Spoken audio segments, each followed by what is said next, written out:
history talks about when we came out of the sea, talks about a time before people, talks about a time when it was neither night or day. It was a time of dusk. Raven hadn't brought light to the world yet. Well, there's two clans, eh? The Raven clan came from Schoolage, right out of the ocean. And Gilachwan's was the eagle. She was a supernatural being too. Our whole existence still remains tied to the natural world and the supernatural world.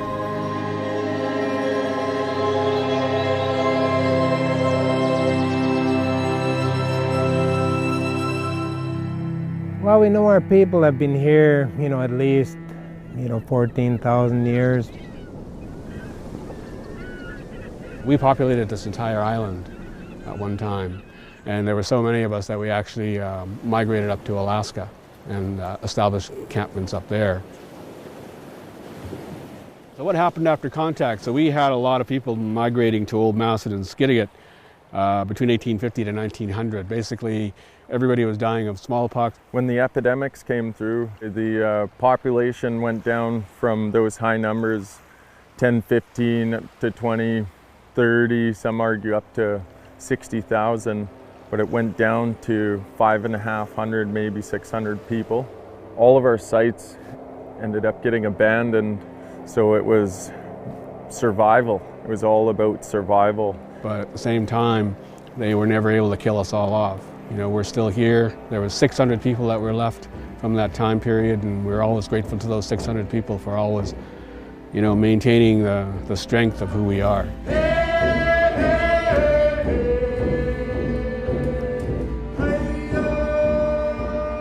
Skungwa, you're going to see a lot of mortuary poles and memorial poles, but there were way more totem poles here than that.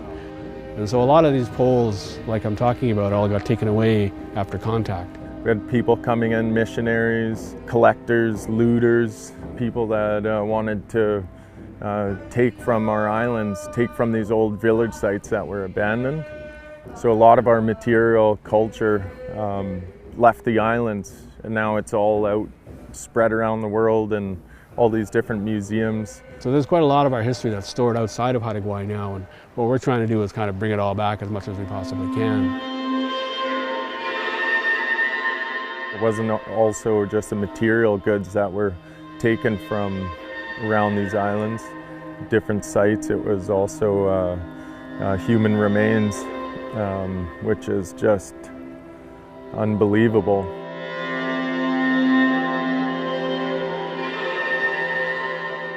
This is our land. We'll look after it. We're going to keep doing all our traditional things. We're going to hunt, we're going to fish, we're going to trap, we're going to be able to build our houses where we want to, and we ended up with an agreement now. There's two separate designations. We said it's a Haida heritage site. Their authority that they come into the agreement with is as a National Park Reserve. That's their business. This is our business. We never stop fighting. We have a lot of other challenges that we're facing, and I'm not naive about that. Like, as a Haida, I know there's quite a lot more things that we need to get done and a lot more things that we need to make sure happens. Protection of the lands and the waters is very, very, very tough work. This isn't to say that you can't use the forest for economy, you can't use the trees, but you got to do it in a way that you're just not spoiling the earth.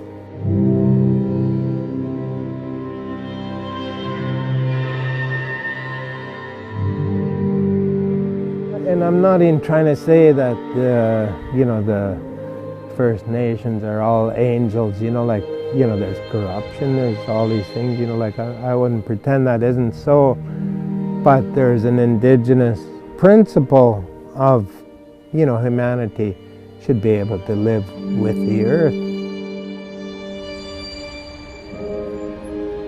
We're always taught that we're from the lands and waters have created our language, have created our culture.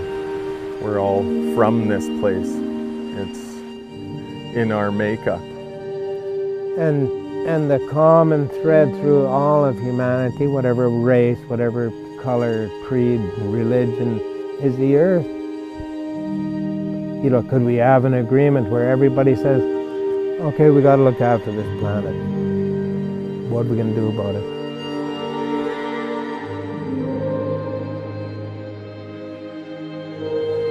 I feel very, very lucky and very fortunate to call Haida home and to be a part of the actions of keeping it what it is. You are what you eat, and you are what you think, you are what you sing, you are what you do, you are what you carve, and we are Haida.